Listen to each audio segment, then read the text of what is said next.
Political analyst Javed Rana is joining us now from Islamabad to discuss the latest updates. Good afternoon, Javed. Thanks for joining us on the program. Now, what strategic significance does Egypt's two-day ceasefire proposal between Israel and Hamas hold, given that it includes both humanitarian aid delivery and the release of 4 hostages?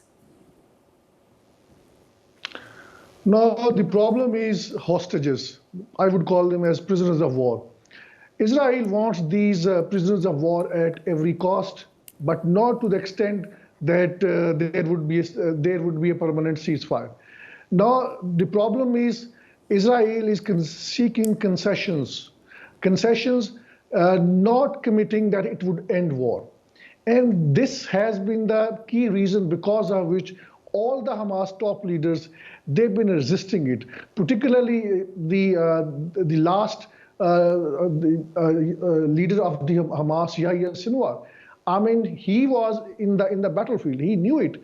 And I don't think Hamas this time around would give in. Now, Israel is attaching a lot of hopes that this time around they would be able to dictate their agenda on the ceasefire. And that agenda is very dangerous.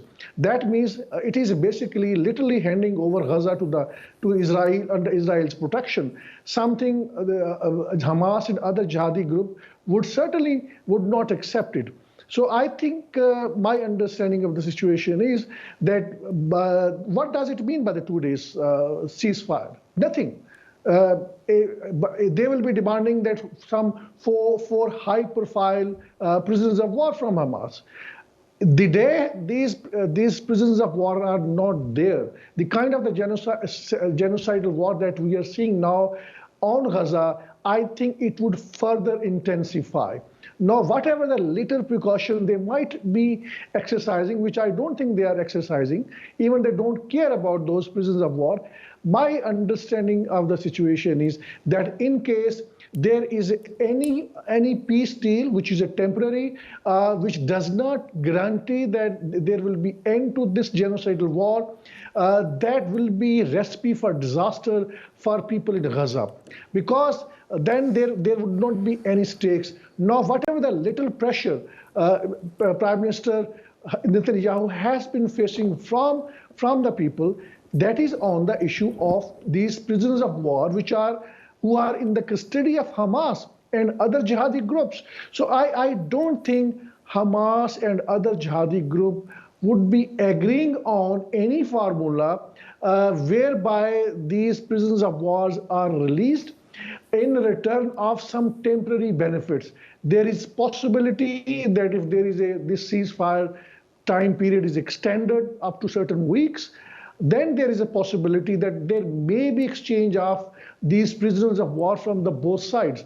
But in a broader picture, we have seen now a lot of so-called hopes that Israelis are attaching that since Yahya Sinwar is not there, or he was a hardliner. So in a broader picture, my understanding is that the Hamas would not certainly accept these temporary benefits at the expense of handing over these prisoners of war one after the other. Even if there is a temporary ceasefire, that would, I think, Hamas would like that to be extended up to the certain weeks. Okay, given Israel's recent airstrikes on Iranian missile, air and air defense facilities, what strategic options does Iran have to respond without escalating the situation to an all-out war? And how might its response influence its regional alliances with groups like Hezbollah and Hamas? Well, there have been conflicting signals that we've been getting from Tehran after apartheid state launched a strike on Tehran and the southern part of Iran. I think my understanding is that generally the opinion seems to be in Tehran is that they would prefer to put up with these Israel's strikes. Reason being is that Iran doesn't want to open up a bigger conflict, and Israel restricted itself to basically destroying what it claims to have destroyed 20 military installations, which also include some weapon manufacturing sites, and some of them, according to Israel's claim, they were not in the public knowledge, they were secret.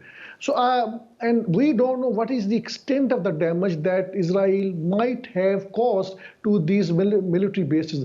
But certainly, there have been destruction of some of the military sites, and certainly some of the Iranian soldiers who were there, they were also killed.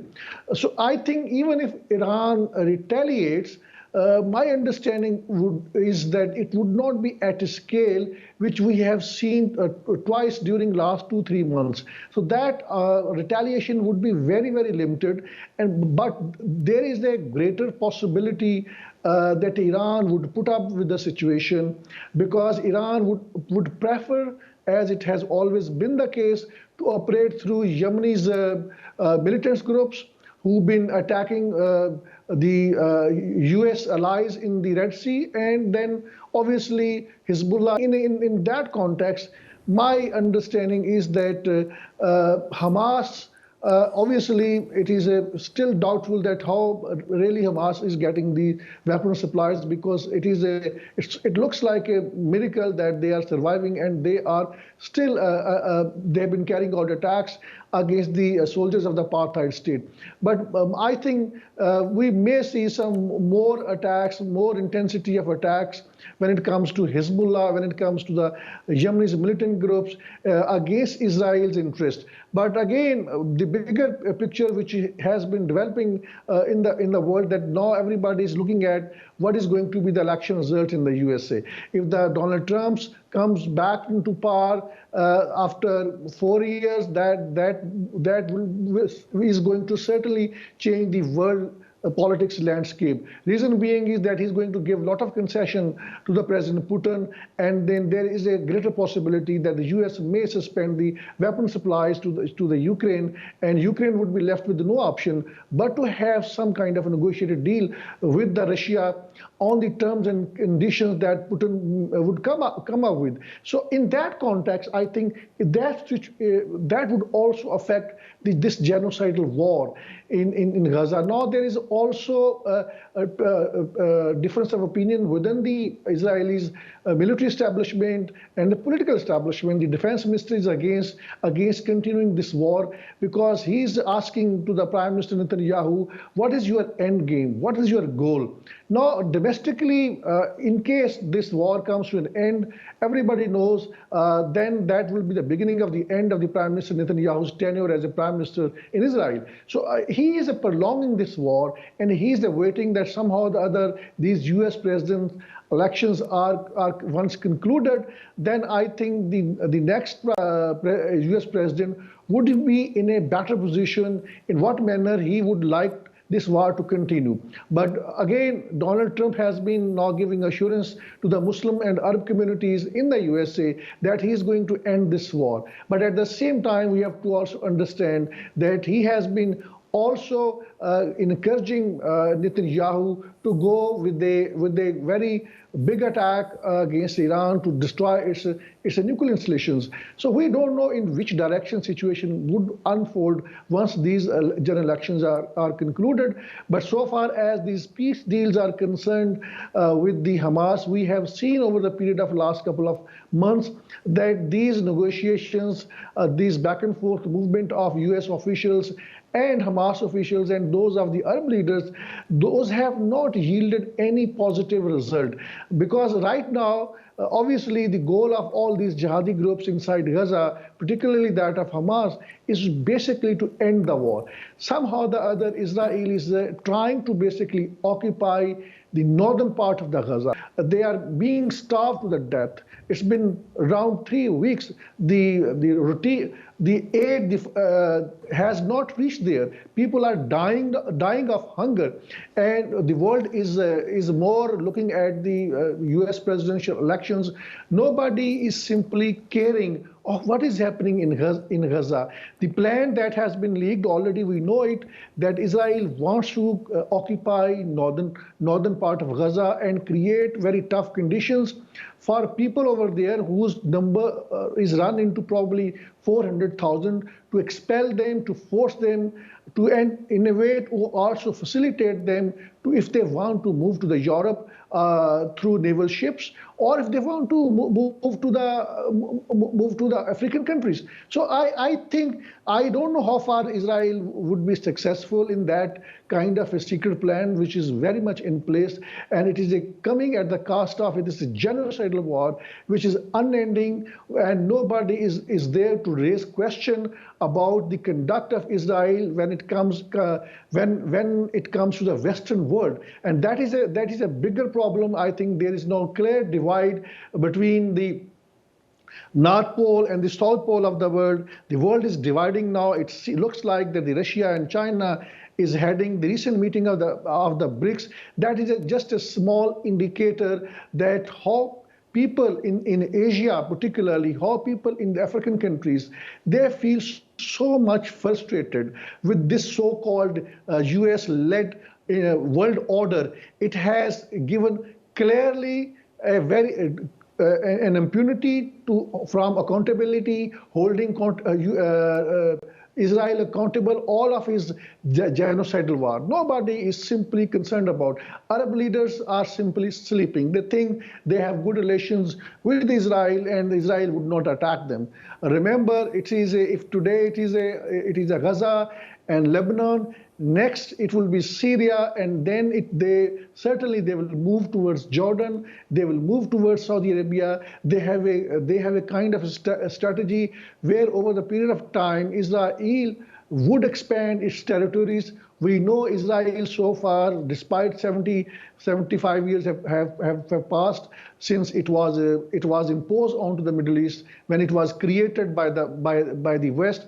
Since then, it has not made its official map.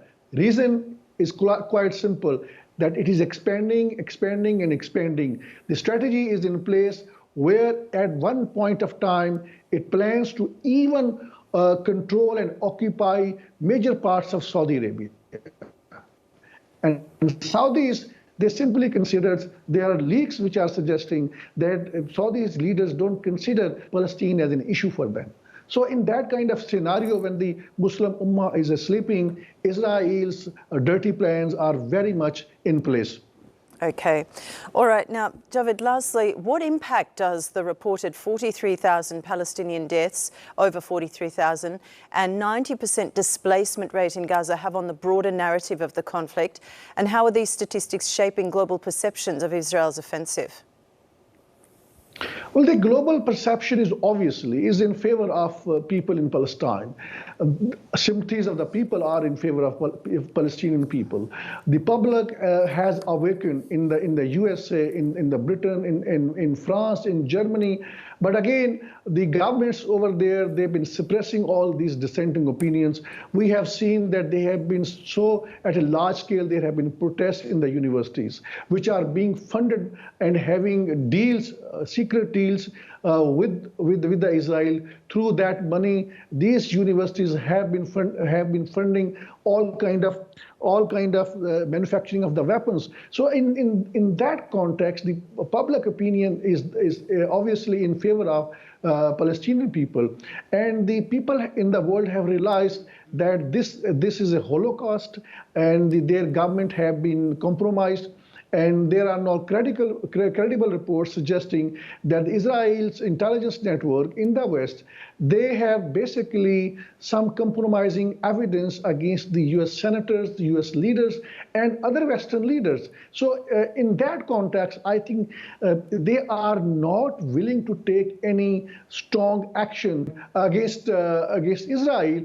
The reason being is quite simple, that they are being blackmailed by the Mossad. So I think in that context, we have to see that this public opinion, which is obviously not in favor of Palestinian people, sooner or later we will see that it will pave a way for an independent Palestinian state.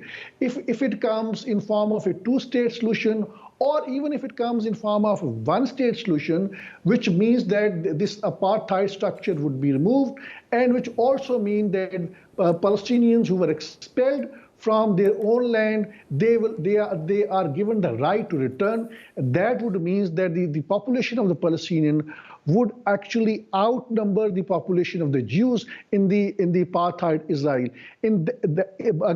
But Israel is going to accept that with ease. They are occupying areas in the West Bank and in Gaza. These are all indicators that Israel has no plan for any two-state solution, at least as long as Netanyahu is there as a prime minister. But again, this public opinion is going to come down very hard, at least in the US presidential election. Let's see how things unfold. But in the long run, I foresee the victory, the diplomatic victory of people of Palestine. Okay, Javed, thank you so much for joining us on the program. We appreciate your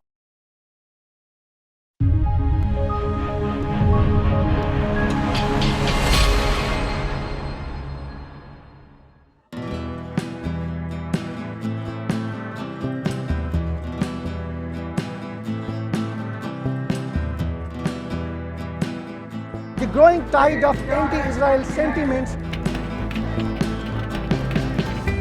What you see behind me is just tip of the iceberg of what is happening in the country. More than half of $52 billion black CIA budget is spent on espionage network in Pakistan. How would you handle it? The US has looked upon Pakistan as an ally at one point and then as an enemy at the same time. That is going to be the first legal reason on the basis of which he is going to be instantly ousted by the Supreme Court of Pakistan. Joining us live, Javed Rana, who's an expert on politics and geo-strategic issues. In the world politics, which is not being driven by any moral principle, it is being driven by the hard geo-strategic realities. In a broader picture, more countries would aspire to have nuclear weapons.